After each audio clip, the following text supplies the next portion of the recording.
దేవునికి మహిమ కలుగును గాక. అందరూ బాగున్నారా? ఈరోజు దేవుడు మనకిచ్చిన వాగ్దానము రండి కలిసి ధ్యానించుకుందాం.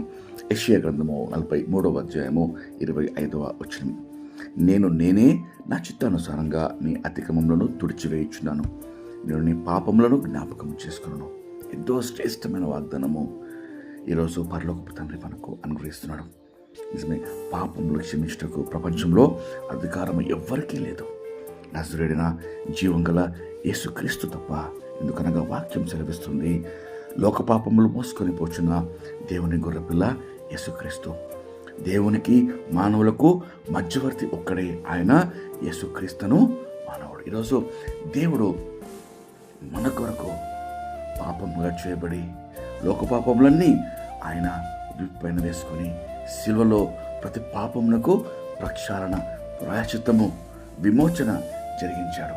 కాబట్టి ఆయన సెలవిస్తున్నాడు, నేనే నా చిత్తానుసారంగా నీ పాపములన్నీ క్షమిస్తాను, తుడిచివేస్తాను, ఎన్నటికీ వాటికి జ్ఞాపకం చేసుకున్నాను. ప్రియ దేవుని మీద వాక్యం సెలవిచ్చే మాట, మనుషులందరము పాపులమే, ఏ భేదం లేదు, అందరూ పాపం చేసి దేవుడు అనుగ్రహించిన మహిమను పొందలేకపోతున్నారు. పాపం వలన వచ్చే జీతము మరణము, అది దేవునితో నిత్య ఎడబాటు, నిత్య అగ్నిగుండము. అయితే దేవుడు మానవునికి అనుగ్రహించు కృపావరము యేసుక్రీస్తు యందు నిత్య జీవము, అనగా పాప క్షమాపణ, రక్షణ పొంది నిత్యత్వము, దేవునితో ఉండే భాగ్యము, స్వర్గంలో ఉండే నిత్య జీవము.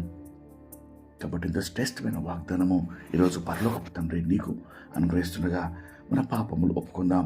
దేవుని సన్నిధిలో, ప్రభువా, తెలిసి తెలియక చేసిన ప్రతి పాపము, దోషము, అతిక్రమము మన్నించండియా, క్షమించండి అని ఎప్పుడైతే మన పాపము మనం ఒప్పుకుంటామో ఆయన ప్రతి దుర్నీతి నుండి మనల్ని పవిత్రులుగా చేస్తాను అని వాగ్దానం చేస్తున్నాడు. ఒకవేళ నాలో పాపము లేదని నేను అనుకుంటే నేను వాక్యాన్ని అబద్ధముగా, దేవుని అబద్ధంగా చేస్తున్నాను, నన్ను నేనే మోసపుచ్చుకుంటున్నాను. కానీ దేవుని వాక్యం సెలవిస్తుంది, నీతిమంతుడు లేడు, ఒక్కడు లేడు, అందరూ పాపము చేసి దేవుని మహిమను పొందలేకపోతున్నారు.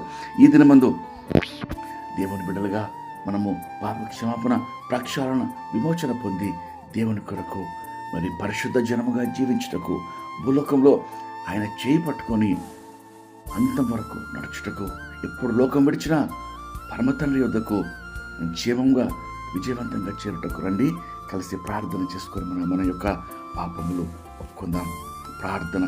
మహాపరిశుద్ధమైన మా ప్రియమైన పరలోకపు తండ్రి, కృపగల దేవా, మీకు ఎంతో స్తోత్రం. మీరు ఇచ్చిన శ్రేష్టమైన వాగ్దానంకై మీకు ఎంతో వందనాలయ్యా.